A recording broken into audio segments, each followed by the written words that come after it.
I'm Ari. I play bass in Echolocator. Hi, I'm Charlie. I sing and play saxophone. Hi, I'm Nigel. I play the drums. Hi, I'm Evan, and I play the guitar and sing sometimes.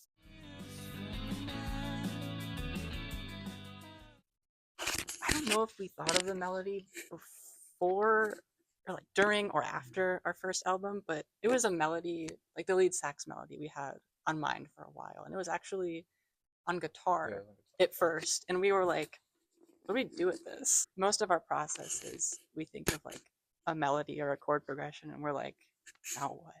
Like, It usually starts as something simple. Like a lot of times it's like it's as a melody, or it's like something Nigel comes up with. It's just like a couple notes, bass line or something, and then it kind of develops as we like rehearse and talk it through. Yeah, a lot of times like one of us will bring something in, and then it's just a matter of each person kind of each adding their own flavor. Like this is like a true echolocator style. Like make something like we come up with this random sax thing. It's like, wait, let me put some chords on that. Wait, Evan, loop those chords for like ever, and let me just like figure out like a bass line and like whatever. And then Nigel's just doing his drum thing. So that's kind of it. This is kind of like I think in all of our opinions, like the best way we write songs because it's very collaborative and stuff. This like that kind of way of songwriting is best to have like almost like a unified sound, because like if each of us were writing songs and then bringing them in, then it's almost like you got like 4 different songwriters, whereas like we each bring in an idea or like work on it as a group, and then it kind of is written by like one songwriter. You know what I mean?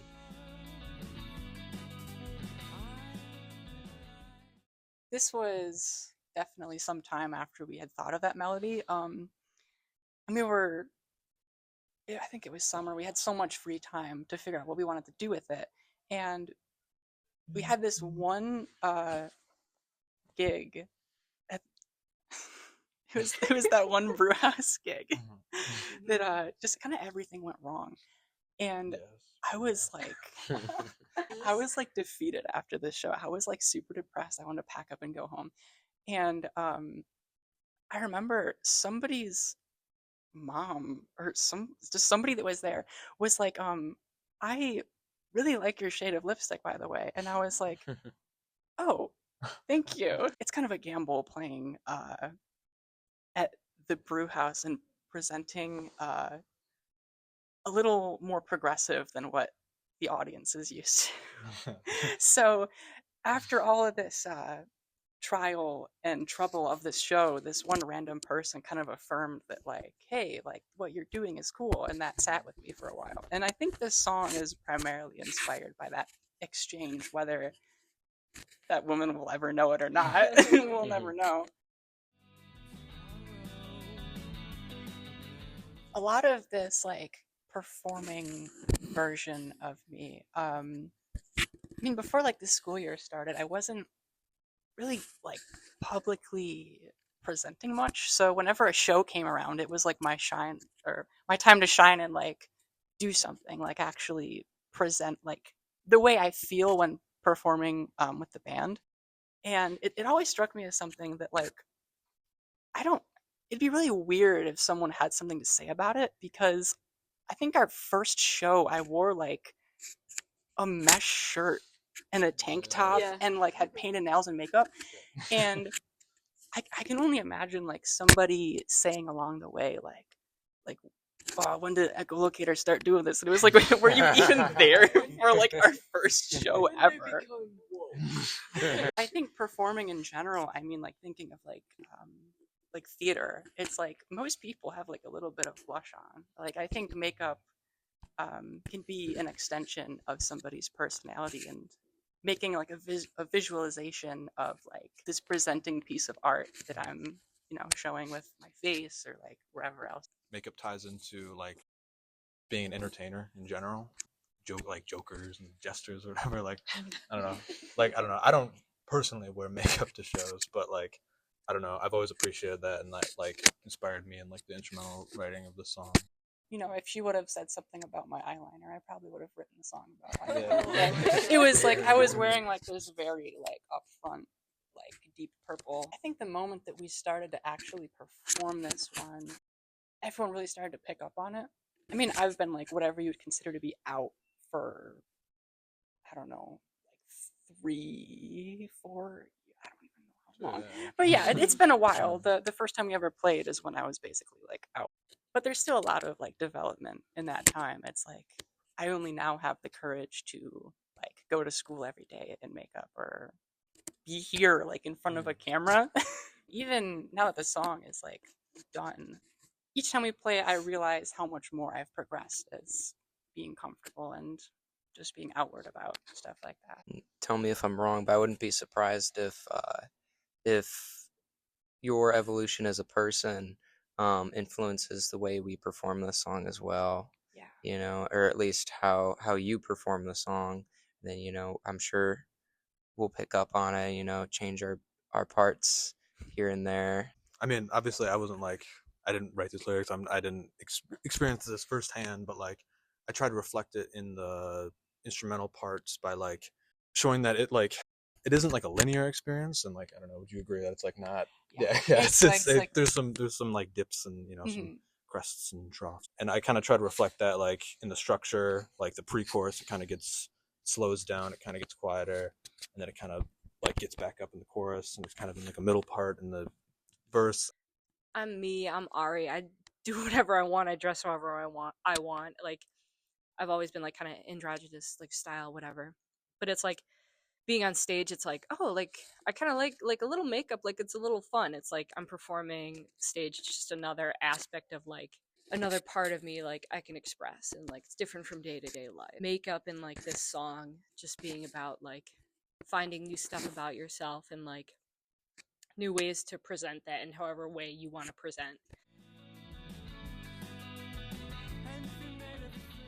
I think a lot of people who go through these journeys of expression can kind of agree that like when you finally start to act upon the way you feel, it's like you're kind of like being lifted off the ground in a way. Actually, like acting upon the way you feel is a very freeing thing. It is feeling you can't really imagine without that freedom. In the more physical aspect of it, it's like if you had wings, you could go like wherever you're really accepted. It's like you could just kind of book it to a different place. And again, I think that's a mutual wish among people who kind of struggle with like where their place is in the world. It's like this would just be easier if I had a pair of wings. The wings could be like representative of both. And again, like I was talking about with the structure of the song, like different parts, like the slower parts might feel like you're trying to flee from the situation. Like the pre-chorus is like a question. It's kind of like tense, and it's like not comfortable because obviously this is an uncomfortable experience. It's also like a means of like opening up and like finding yourself. Again, I can't say anything about the lyrics of the song, but I can talk about like the importance of the song and the importance of it to Charlie. Well, I can't do that, but I'm like, I know it's important to Charlie and all this stuff, and I can recognize that, and I can recognize like similar aspects with many of my friends, and especially in this current state we are in. Stuff like this is very important. Stuff like this, writing about it in the arts, having it heard and like in a catchy tune, like that's that is like very important. So I'm very glad to be in a safe space with my band to do stuff like this into a community who enjoy our music, who would rock with us. We're from a pretty small town, so like if we have shows that are an NT, they're usually at very You gotta specify. yes, okay. Having shows in our small town of North Carolina means that maybe Charlie doesn't want to specify. oh, they can look at our anything. Given we have shows in the area that we live, they're going to be at very communal locations where just about anybody can show up.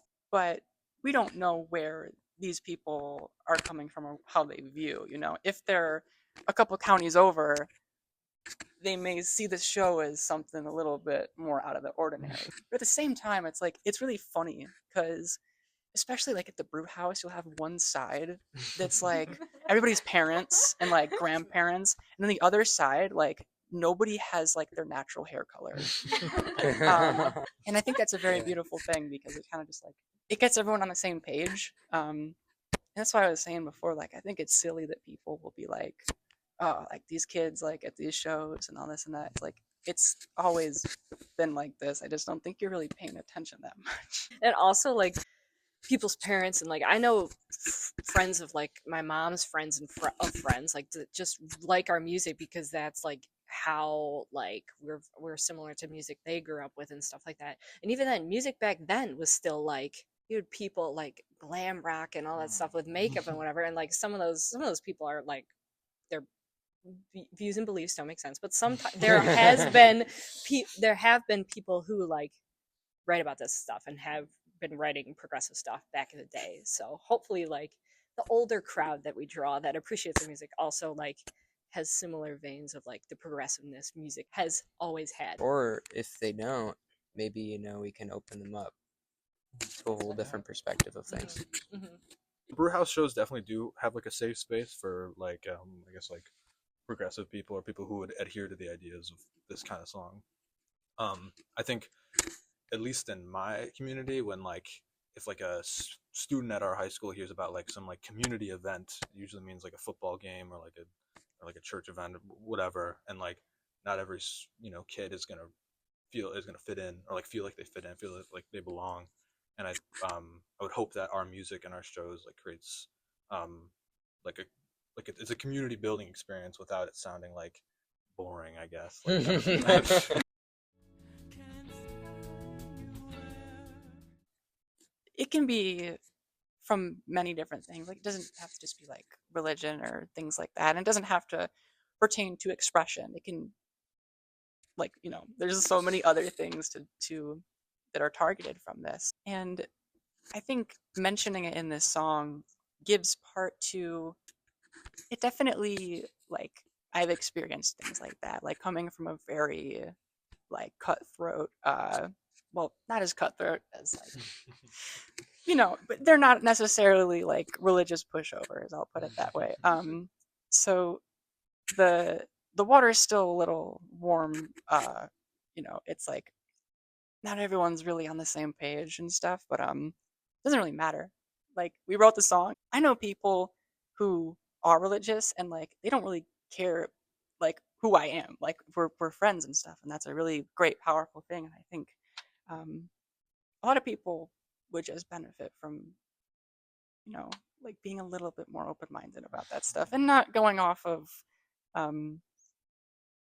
just feeling it in their heart that they can accept other people regardless of where they draw their beliefs from.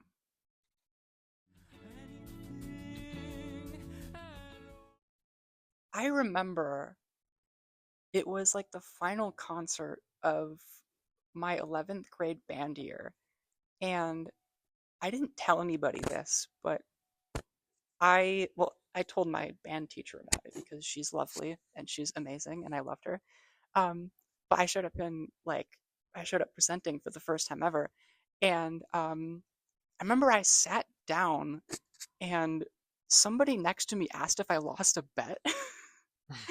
And I was like, oh, that was just like a high school boy, like doing a high school boy thing. It's like, I feel like a lot of people they can't really be on the same page of understanding and like, be welcoming to people that live different lives until they've kind of had somebody walk up to them and be like, hey, we're not like a fairy tale. I had people in the audience who like were on the verge of a heart attack when I did that. Like, it was like really shocking to some people. I think that was very defining. And from there, I've just been more outward about everything going forward. See, I'm very fortunate. My mom is so great and just like she like whoever I wanted to be and whatever I wanted to do, she was just happy with. So as I can't remember because I can't remember anything. But it's like she told me like as soon as I like gained consciousness, probably I was just like, oh, I just want to dress like a boy clothes. Like I don't care. Like I have a picture of me. I was like at Easter and I'm like in a dress and I'm like a little baby and like that. I think even my grandma and like whatever was like, yeah, this is like the last time you wore a dress. Like I'm very fortunate. Like my family is like they don't care. Like I'm just me. So kind of I've always just been dressed how I want to dress. I am who I am. Just and it's just kept evolving from that. There's like periods of like, oh, like maybe I want to dress like more feminine stuff. Like it's like, but then it's like, no, I like dressing like however, like even stylistically. I like a lot of things. I like dressing like I'm music ed. So I'm like, oh, I love my teacher outfits and like stuff like that. Or it's like, oh, when I go out to shows, I'm like, oh, I like my like punkier like rock clothes, you know what I mean? So I'm very fortunate to have friends and family who've always been like, oh yeah, like that's Ari's just she's just dressing like how she's dressing. It's fine. So I mean, me too. Like, I think my environment has always been like conducive to like expressing myself, but and I feel like a lot of people can relate to this. Just like some fall day in middle school, I was just like listening to music, just like music I like, and like I was like, oh, I want to do this, and like I think I can do this pretty well. So I got like a middle part that week. I like started listening to guitar. I started playing guitar. I like got like I don't know, and like yeah, I was like I was obviously influenced by like because this is I don't know, this was like 4 years ago. I don't know. I was on the alt side of TikTok in 2020, so I don't know. I still love all that stuff. So I don't know, like people make fun of it. When I started playing guitar, that was obviously a big like point where I started expressing myself more outwardly. I think the defining moment of the self-expression for me was probably buying these pants. For real though. good one, Nigel. Good one, Nigel. I think the music that we like has a lot of very expressive and interesting figures in that, and being invested in that kind of culture, that like counterculture, alternative music stuff, it's probably been the most influential. Like how I dress and how I style my hair and whatever. So that's my answer. I love the pants. Thank you.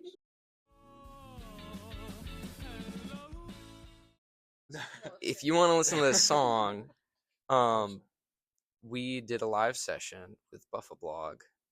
It's on YouTube. Go check it out. It's very cool. That's it. I have. Oh wait, I have more promo to add. We are almost. We're like 90% done recording our second album. This song is going to be on that second album. Like Nigel said, you can listen to it.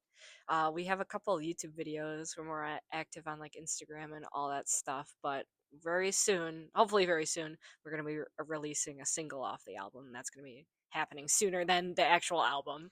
But check that out. It's not this song. What is it? Not Today, Not Ever. So if you've seen us live, you've probably heard it. These are all songs you've all heard if you come to our shows. But if you haven't, please listen when it comes out. Thank you.